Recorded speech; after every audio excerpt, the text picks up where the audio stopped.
अस्सलामु अलैकुम वरहमतुल्लाहि व बरकातहू। बिस्मिल्लाहिर्रहमानिर्रहीम।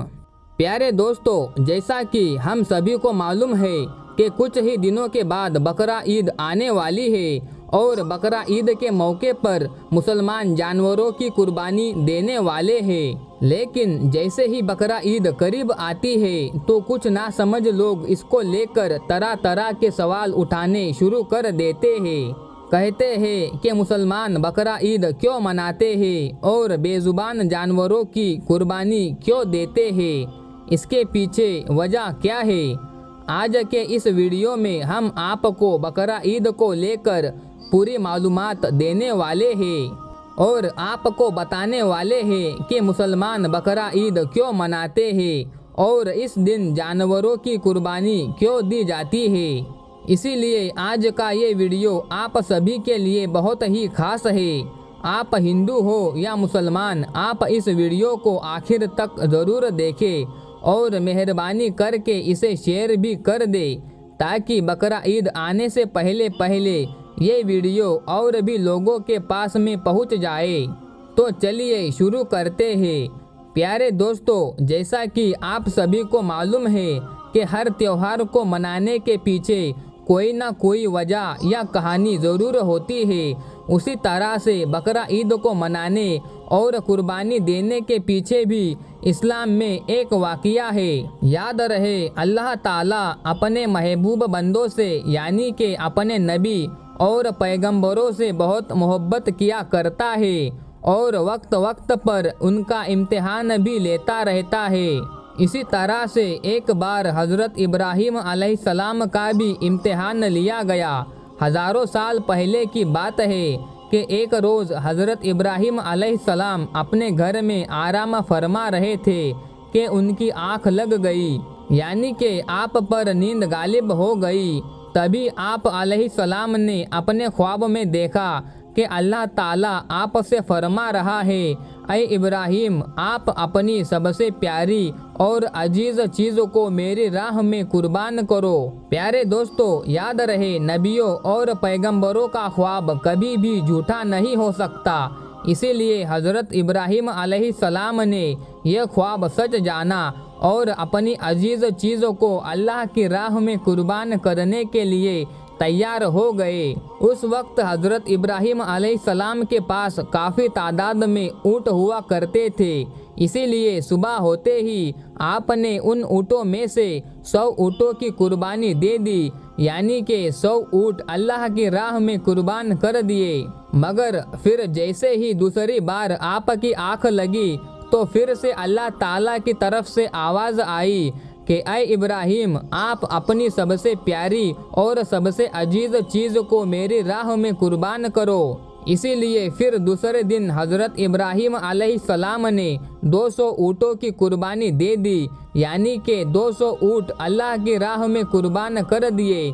मगर फिर तीसरी रात जैसे ही आपकी आँख लगी तो अल्लाह ताला की तरफ से फिर से वही आवाज़ आई कि ऐ इब्राहीम, आप अपनी सबसे प्यारी और सबसे अजीज़ चीज़ों को मेरी राह में कुर्बान करो। ये सुनकर आप अलैहिस्सलाम सोचने लगे कि मेरे लिए सबसे प्यारी और सबसे अजीज़ चीज़ तो मेरा बेटा इस्माइल है। आप सोचने लगे कि अल्लाह ताला कहीं ये तो नहीं देखना चाह रहा कि मैं सबसे ज़्यादा प्यार अपने फर्जंद यानी कि अपने बेटे इस्माइल को करता हूँ या फिर अपने खाली के हकीकी से करता हूँ। प्यारे दोस्तों, हम आपको बता दें कि हज़रत इब्राहीम अलैहिस्सलाम और हज़रत हाजरा का सिर्फ एक ही बेटा था और वो भी काफ़ी दुआ और मन्नत करने के बाद में अल्लाह ताला ने आपको बुढ़ापे की उम्र में अता किया था। इसीलिए हज़रत इब्राहीम और हज़रत हाजरा अपने बेटे इस्माइल से बहुत प्यार किया करते थे। मगर जैसे ही आप अलैहिस्सलाम ने अल्लाह का ये हुक्म सुना तो आपने इरादा कर लिया कि वो अपने सबसे अजीज़ और सबसे प्यारे बेटे इस्माइल को अल्लाह की राह में कुर्बान कर देंगे। इसीलिए फिर दूसरे दिन हज़रत इब्राहीम अलैहिस्सलाम ने अपनी बीवी हज़रत हाजरा से कहा, ऐ हाजरा, अपने बेटे को गुस्ल कराओ, नए नए कपड़े पहनाओ और खुशबू लगाकर बिल्कुल दूल्हे की तरह तैयार कर दो।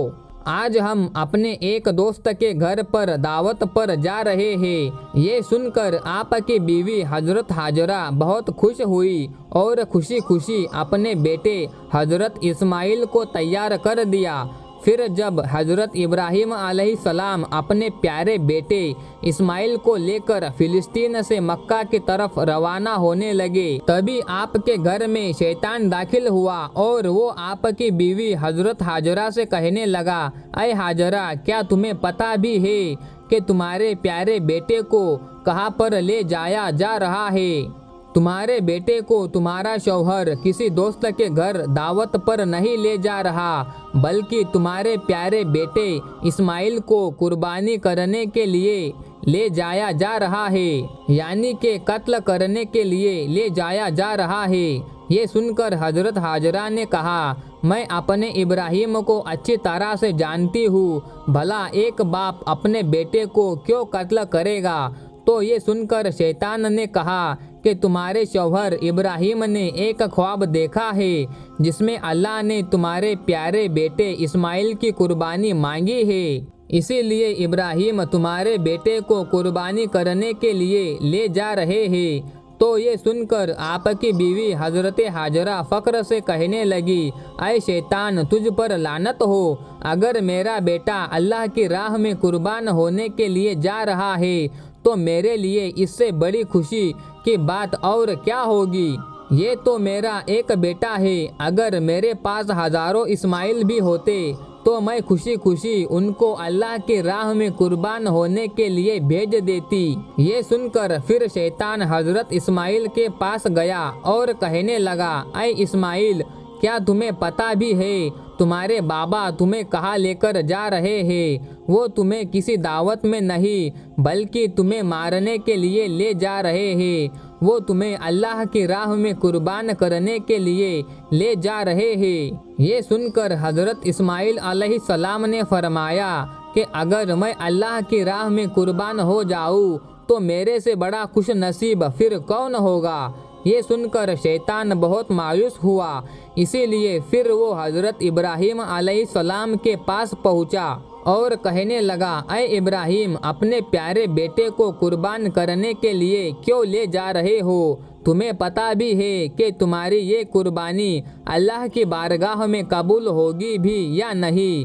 और दूसरी बात, जब तुम अपने बेटे को कुर्बान कर दोगे तो फिर बुढ़ापे में तुम्हारी खिदमत कौन करेगा? बुढ़ापे में तुम्हारी देखभाल कौन करेगा? ये सुनकर फिर हजरत इब्राहिम अलैहिस्सलाम ने कुछ पत्थर उठाए और शैतान को लानती कहकर मारने लगे। ये देखकर शैतान वहाँ से भागने लगा। दोस्तों, कहा जाता है कि तभी से मक्का में हज के दौरान शैतान को पत्थर मारना शुरू हुआ। इसी वजह से हज के दौरान शैतान को पत्थर मारा जाता है।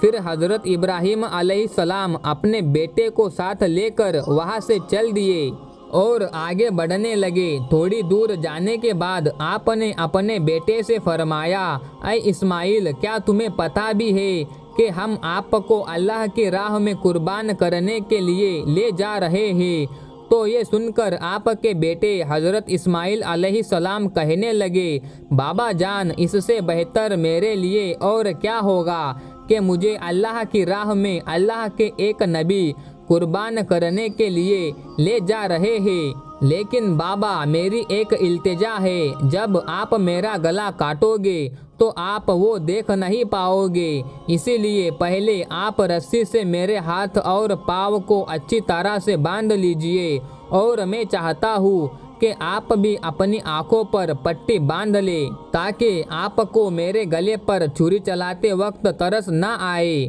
बस फिर क्या था, हजरत इब्राहिम अलैहिस्सलाम ने अपने प्यारे बेटे इस्माइल के हाथ और पाँव बांधे और अपनी आंखों पर भी पट्टी बांध ली और फिर अपने हाथों में एक छुरी लेकर आसमान की तरफ देखा और कहने लगे, ऐ अल्लाह, अगर आप मुझे 1000 इस्माइल भी दे दे तो मैं खुशी खुशी उन सब को आपकी राह में कुर्बान कर देता। ये कहकर आप छुरी अपने बेटे इस्माइल के गले पर चलाने लगे तो इतने में अल्लाह ताला ने फरमाया, ऐ जिब्राइल जल्दी से जाओ, जन्नत से एक जानवर को लेकर जमीन पर जाओ और इस्माइल को वहाँ से हटाकर उसकी जगह उस जानवर को रख दो।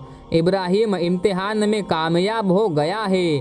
जैसे ही हज़रत इब्राहिम अलैहिस्सलाम ने गर्दन पर छुरी को फेरा तो खून बहने लगा, मगर उसके बाद में आपने जैसे ही अपनी आंखों से पट्टी को हटाया तो देखा कि आपके पास में ही आपका बेटा इस्माइल सही सलामत खड़ा हुआ है।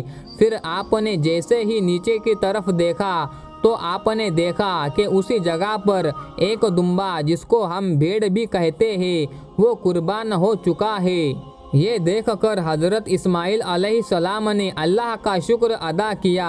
इतने में गैब से आवाज़ आई, ऐ इब्राहिम तुम्हारा ये इम्तिहान क़यामत तक याद रखा जाएगा और तुम्हारी सुन्नत को ईमान वाले लोग हर साल याद रखेंगे और हर साल अल्लाह की राह में कुर्बानी पेश करेंगे।